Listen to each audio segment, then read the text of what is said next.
You don't read my people. Yes, that is why we are back here once again to let you know how it dey be, how it dey sup. Welcome back to Expose News TV. If you're joining us for the first time, remember to subscribe and turn on your notifications. Yes, we are once again going to go into the details of this news without wasting much of your time because, of course, that is not what we are here for. We are here to only let you know how things are going. All right, in a recent video that has surfaced online, purportedly showing the members of the Zoo Army, of course, Nigerian Army, executing individuals or going against individuals identifies as the Biafrans. The graphic footage has ignited a firestorm of reactions from global leaders, including US representatives and the presidents, who are condemning the acts and calling for immediate investigations. Now, in an official statement, the US representative expressed deep concern over the disturbing images, emphasizing that the United States' commitment to human rights and the rule of law. The president called for a thorough and transparent investigation into the incident, urging international bodies to hold those responsible accountable. Members of the Congress have also weighed in. My people, this particular video is something that happened where it was recorded as the zoo were taken down. Of course, images of both the raising down of some houses in Biafraland in Olo, and how these particular people stormed a set of people, innocent victims, innocent Biafrans, anything connecting to Biafrans. These people are very, very much against it. Stormed their place and started doing all sorts of things to them. He said members of the Congress have also weighed in with several representatives demanding immediate action. One congressperson stated, "The atrocities depicted in this video are unacceptable. We must work with our international partners to ensure justice is served and such violations do not go unpunished." Now, backing up to when something like this had happened before. It says here, back in June 2024, Nigerian President Bola Ahmed Tinubu addressed a similar incident involving the killing of soldiers in Abia State. That is, he described the attack as a treasonable offense and vowed that the federal government would take decisive action against those attacking armed forces. That is against their people. This is a whole different case. Of course, this is a news, and of course, anything they want to do, they will bring up things of the past or bring up things that are similar. This is not the same thing. These were innocent civilians, and Tinubu said yes, that there will be people that things to be done. But of course, it is for his people, which are the soldiers related to Musa and so on and so forth. So, of course, him coming out to say that there must be action taken against them is something that, of course, he would want to say, because they are his people. In light of the video circulation, the Nigerian presidency has previously cautioned against hasty reactions that could cause more tensions. Garba Shehu urged citizens to avoid panic and refrain from sharing unverified content that might incite further violence. Unverified content. The killing of Biafrans is called unverified content because it is not their people. Because it is not their people. My people, I hope you can listen to what this man is coming out to say, because it just makes us understand that we are not safe. We are not safe on any level. In fact, us and safety, we are sideways. We are not even close. For them to come out and see something like this and call it unverified to avoid incite further violence, because they know that the Biafra Liberation Army or the BDF would want to come for full-time revenge for this thing that has been done. He emphasized the importance of allowing law enforcement agencies to conduct their investigations without interference. The emergence of this video has prompted calls for international intervention to prevent further escalation. The escalation will surely happen because these people must suffer for what they've done. Human rights organizations are urging the United Nations and other global entities to step in, conduct independent investigations, and ensure that those responsible for these heinous acts are brought to justice. That is what they always say. And at the end, we do not even see anything. Nothing at the end is being done about this set of people. As the situation develops, the world watches closely, hoping for a resolution that upholds justice and human dignity. I hope one way or another we would come to understand that these people are not in any way fighting for us. The only thing they want or anything that concerns them is anything that will benefit their own pockets. And the earlier we come to that understanding, the better for us. And so, no, this is unfair, that this might actually lead to some kind of crisis. So I wanted to draw some kind of similarity between the two incidents. So we have issues of insecurity, the issues of Hamufu particularly, but I can say that from all the things we observed on Friday, that there has not been any such mass killings as advertised or as promoted. All right. Hamufu. That's where you have, assessed, correct? Correct me if I'm wrong. You said Hamufu. But there's been reports by a social media influencer called Nedu Ani, who's talked about, the Udi local government area being under siege, both in Afa, Egede, Eke, and some other towns. They've said that, they've witnessed a tremendous amount of killings. And we did see videos from women for weeks protesting. And I know that the government of Enugu State have alleged or have said that these attacks are orchestrated, and they've, accused certain individuals who they say are criminal agitators and failed political elements of plotting this smear campaign against Governor Peter Mba's administration to assess that claim, especially in the Udi local government. I wonder if that's the same area where Hamufu is.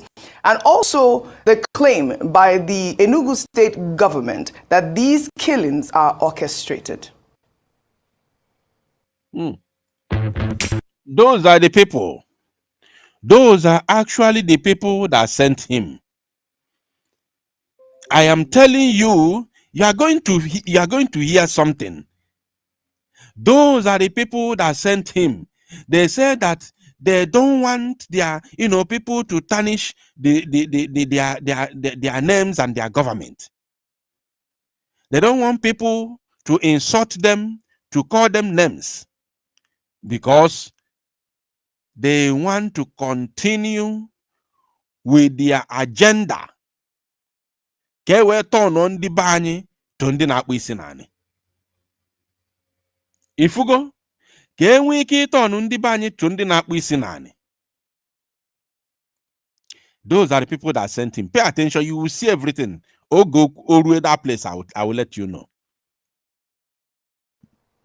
Okay, OG, that Udi is actually quite different from Hamufu. Hamufu is located in issues or local government area, while Udi, some of those towns that you mentioned now, are located in Udi local government area. I cannot speak very authoritatively concerning the Udi local government, but I'd like to also maybe use one of the visits we made to the Command and Control Center to speak based because we were taken to the Command and Control Center and we saw the sophisticated nature of the equipment that were there. We were made to understand that those things were, the images we saw were being fed by thermal cameras that are AI embedded.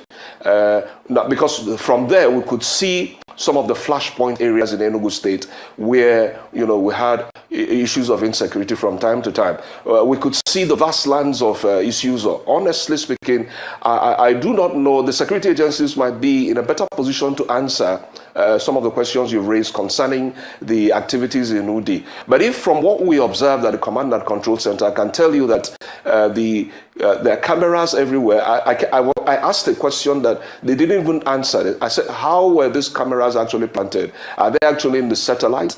Because the way the images were, they could zoom to even little objects that people were carrying, passers-by were carrying and moving about. And, I was actually stunned that we had such a Command and Control Center. I must also say that the Enugu State government is doing itself a disservice, by not promoting the kind of equipment they have. One of the questions that I raised, which is what he has come to promote. Are you getting it? He said that he is surprised that Enugu State is doing a disservice to itself for not promoting the equipment they have, which is what he has been paid to come and promote on television. That is the job he's doing now. Pay attention. Race that day was, I mean, are the security agencies, those who man the roads, are they aware that we even have such sophisticated equipment that actually captures them? You know, we've had incidences of security agencies harassing innocent citizens on the road, extorting money from them. I mean, from that command and control center, you could see these things clearly. I mean, they would zoom into faces and you could see the faces of the security agents. They clearly identified, and they explained that the amount of information that they generate on a daily basis is also analyzed, and what they do, they also carry out a behavioral analysis. So I want to believe that the security agencies will be in a better position to know whether there have been such crisis in the local government area. Let me also say that we are aware that there are people who actually also deploy misinformation, Are you getting it now? Let me also use this opportunity to tell those who are asking me to block somebody in the comment section. Don't worry about anybody. You already know that right here we don't block people. We allow them to speak and rant as much as they can. Once you stop, responding to him, he will disappear. Don't worry about anybody. Let him continue ranting on the comment section. He's going to disappear once you stop responding to him or her. Let's continue. Some of them are coming here with Igbo names, but in actual sense, they are Fulani. You don't know. So don't allow them to distract you. Just pay attention. Write your own comment as you like, and pay attention to what we are doing, and let the Fulani with Igbo camouflage name continue their idiocy in the comment section. In order to gain some political mileage. We have seen in the past where people have also, manipulated issues of insecurity in order to oust someone from government. Let us also take our minds back to the Bring Back Our Girls campaign.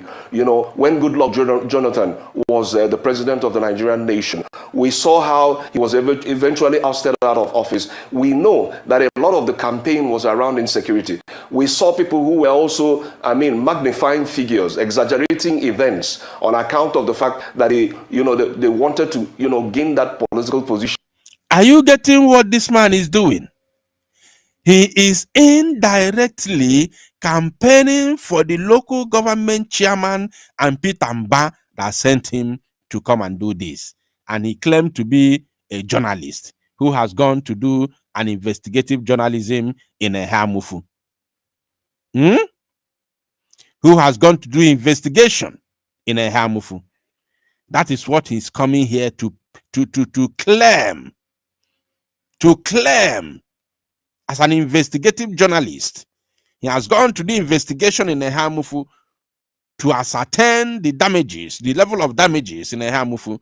And he has come here to tell the world that it is all lies, that they are doing it to tarnish the image of the government. Pay attention. While we already have videos and pictorial evidences of what really happened in a Hamufu. They wanted to make sure that Jonathan did not continue as governor. So if maybe I cannot say authoritatively, I think I mentioned that earlier. So if there are people who are using such stuff, maybe because they intend to dent the image of the state government, I think the security agencies, it is their responsibility to, with all the equipment we saw, with all the facilities we saw, I don't see why such people should not be, such thing cannot be investigated to the point that we will narrow it down to such persons who are carrying such rumors and have them arrested and prosecuted, if that is the case in this case. Yes, thank you so much, Dr. Chukwuma. Now, Honorable Obiago was on another platform. Chukwudi is my name. Apologies, Chukwudi, Dr. Chukwudi. And he spoke on the issue in Isuzu local government, right? and local government. And this is what he said. He said the protest pertaining to the women who came out that happened was orchestrated and planned because the women came to his council and told him that some people pushed them into going for this protest. And what they were told was that the cows on the farms belonged to the government and that the reason for the planned protest is because of a ranching project. So he implied that that the people believe that the government have an interest. Most women who protested were referring to what happened years ago. They are being misled to believe that the government is the one frustrating them. So basically, he said that the women who even came out to protest in the first place do not even know why they were there. Now, I have to confirm, are you saying that there is no, at this time, there's nothing like any herdsmen killing anyone? That's my first. Are you saying that that is not the case? Then second, you talked about and you admitted that a man was indeed killed and a woman was raped. Juxtaposing that with the sophisticated equipment that you've just spoken about, whatever happened to those two people? Was there any follow-up to the man who was killed? The woman who was raped, I don't know if there's a gravity to how bad the situation is, because I don't know if you meant the fact that she didn't die, but she was only raped means that there was information. There's a part to that story that is true. So I just want you to expatiate on these issues. Is there actually, are you saying there is nothing like this? Because that's really the crux of this conversation. Are you saying there is nothing like any situation right now? One is killed. This sophisticated equipment, are they following up on that? Why was he killed? Where was he killed? Who killed him? The woman who was raped, who raped her? Why was she? That's just what I want you to clarify for me here. Take your right hand, shake it out. Now, I want to show you something actually. There's a certain question that was asked to this man, this man, I don't remember who asked that very question, but I'm going to search for it. I'm going to search for that very question because one of the presenters decoded this man and knew that this man was on a mission. And that very question was asked where he exposed himself. I don't know if I can see that very spot here, or I should just let it play till that very, spot where that very question was asked. But I think we have to continue first while I keep on searching for it. Okay, Kachi, thank you very much for that question. First of all, let me take it from the middle. Who killed Ndubisi Donatus? I was invited, one of the local stations in Enugu here invited me a couple of days ago to speak on this matter. And who killed Donatus? Because even during the radio program, actually called in to say, that the Ndubisi, some people called to say that this young man was actually murdered by Fulani headsmen. And then we also got other calls that said, no, this woman was not murdered by Fulani headsmen. I think there's a dearth in investigative journalism. I want to indict, this is my major constituency, the media. I want to first of all indict the media and say, we're not actually doing the proper job that we should do. I'm in the classroom right now. I know I also worked a little as an investigative journalist. So we need people who will go undercover to issues to actually unravel the truth. Okay, because the mother of... Why do you need the people again? When you say you have done it, you called yourself an investigative journalist. You said you have done the job. You have gone there to unravel the situation. So why are you indicting any journalist again, why you claim to have done the job? Have you seen what you... Goodness me, what is wrong with our people? Hey, hello, Mello. One of the narratives we heard was that the mother of Ndubisi Donatus said that those who murdered her son, that she heard them when they were discussing in their local dialect. This was part of the narratives we heard, part of the versions we heard. You see? And then we had another person who called in to say, no, he was murdered by Fulani. So we need to, I'm not in a position. You see? In that same situation, this man is now trying to, to put this very allegation on the villagers. He's returning the allegation on the villagers, indicting the villagers. That's why he said that the mother of that boy said that the people who committed the crime were speaking their local dialect. So this man has gone to the extent of trying to indict the villagers. He went that far to return the allegation on the villagers. Unbelievable. People can be very, very bad and wicked. I never believed this. Hey! To say exactly what happened. But the truth is that we cannot say for certainty or with certainty at this time that he was murdered by Fulani headsmen. But again, let us also look at the modus operandi of the Fulani headsmen. I think we all know how they come in and they sack entire communities. Are you saying that the Fulani headsmen, this is of course, I'm raising a question and I do not know, it's like a rhetoric question. We should ask ourselves this question. Are you saying that the Fulani headsmen just came into that community because they wanted to kill? What will be their motive for wanting to do that? Was it disturbing them or preventing them from probably feeding their cattle? So we need to raise such questions. We need to determine this, and this is the responsibility of security agencies, primarily to unravel crimes so that stuff of this nature will not happen in future. I mean, it's about time we began to measure the performance of our security agencies based on the amount of crimes that are able to, solve. We need this thing solved. Okay, now going to the other question, if you could remind me. I think the first one is about, am I saying that there hasn't been any Fulani killings? Yes, so the first was whether or not, and I think you've just has there been any Fulani killings? Yes, the first was whether or not there's any Fulani killings. Okay, I can only rely on the narratives of the people we spoke to. Okay. I can only rely on the narratives of the people we spoke to. We went to a particular community called Ebo or Abo. I don't know actually how it's pronounced, but at least we interviewed them.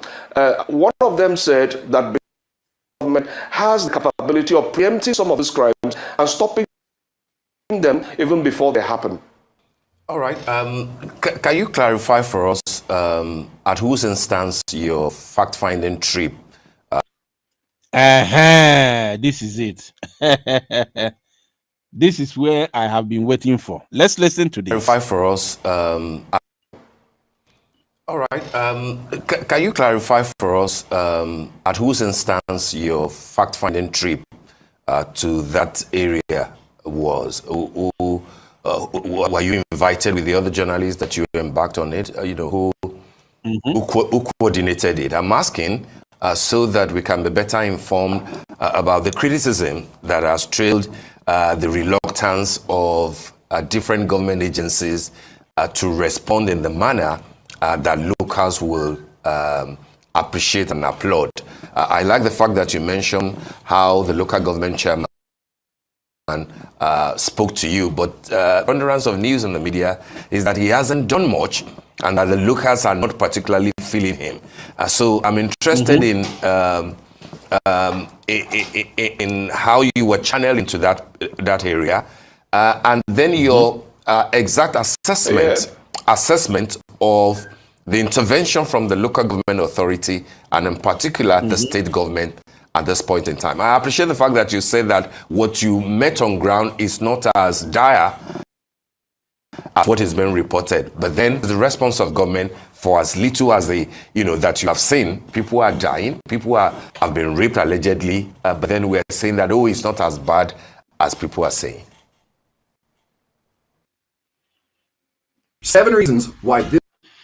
I want you now to listen very, very attentively, because after here, I will begin to show you the videos from Ehamufu, and after that, we will all, move to the, the protest of our Prime Minister, Mazi Simon Ekpa. So I want you to pay very good attention to the response of this very man the way he trebled, the way he spoke, this very question was what nailed him completely. And I was very, very happy when I watched this very video. I was very, very happy that this very journalist mustered the courage to ask him this question, because they know how to hide questions. They know how to hide, especially when they have gotten their own share. You understand? So I want you to pay attention, because this is where he exposed himself. All right, your question is in order. A very, very intelligent question. Let me say, we were invited by the local government chairman. The local government. Did you hear him? This is it. This is it. And he did not know he has exposed himself. That people like us will decode it. Were you supposed to be invited by a local government chairman or by any politician if you claim to be an investigative journalist? Were you supposed to be invited? The moment you are being invited by a politician to come and cover any story in his own, local government or constituent or even a state, then you have compromised. You have automatically compromised, because the only thing you are going to report is going to be a script written by the local government chairman or by the politician and given to you to go and report to the media. And this script is coming with a lot of goodies. This very script is definitely 110% sure coming with a lot of goodies. Oh, chai. Hello, man. A very, very intelligent question. Let me say, we were invited by the local government chairman. The local government actually initiated the invitation for us to see. I mean, I cannot also understand why he did that. Because, I mean, if you live in Enugu and you've been listening to the about 3 different major stations had run programs called killings and the riots. There's a demonstration by the women. So he felt that his reputation was being tarred. And he needed to also let. Have you? I want you to let me know in the comment section as you are listening to me right now. Have you understood what I'm talking about? Is this not an evidence that this very man has compromised, that what he's saying since the beginning of this very video is a script? Have you seen it? Let us listen to that again, because after this, I'm going to remove this very video and show you the video of what is happening in Hamufu, and then we move into the protest organized by the Biafrans in Finland for the release of our Prime Minister, Mazi Simon Ekpa. Pay attention, please. Very important. Concerning these issues of killings. And because, I mean, if you live in Enugu, also understand what actually initiated. All right, your question is in order. A very, very intelligent question. Let me say, we were invited by the local government chairman. The local government actually initiated the invitation for us to see. I mean, I cannot also understand why he did that. Because, I mean, if you live in Enugu and you've been listening to the about 3 different major stations had run programs concerning these issues of killings and the riots. There's a demonstration by the women. So he felt that his reputation was being tarred. And he needed to also let independent journalists to see what was going on and assess the situation themselves. And then he invited you. And then he invited you. Isn't it? And then he invited you to come and clean his buttocks, to come and clean his butt with a script given to you. What did you assess? Where did you go? Why didn't you show us the videos and pictures of you in a Hamufu so that we may know and believe whatever you are saying here? How can an investigative journalist go for an investigation to a certain area or location without a camera, at least to take videos and pictures of him talking about the incident in that very location, and then show it on television? These are the things. Before you even come to Arise, that video must have been sent to Arise TV so that as they are asking you these questions, they will be showing you live and direct in that very location in Ehamufu. That is how investigative journalism is being done. You don't just sit in your sitting room, maybe instead of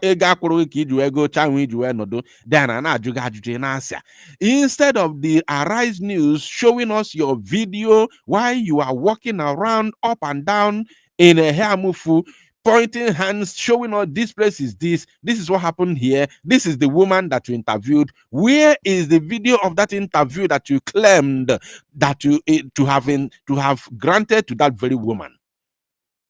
Where is the video?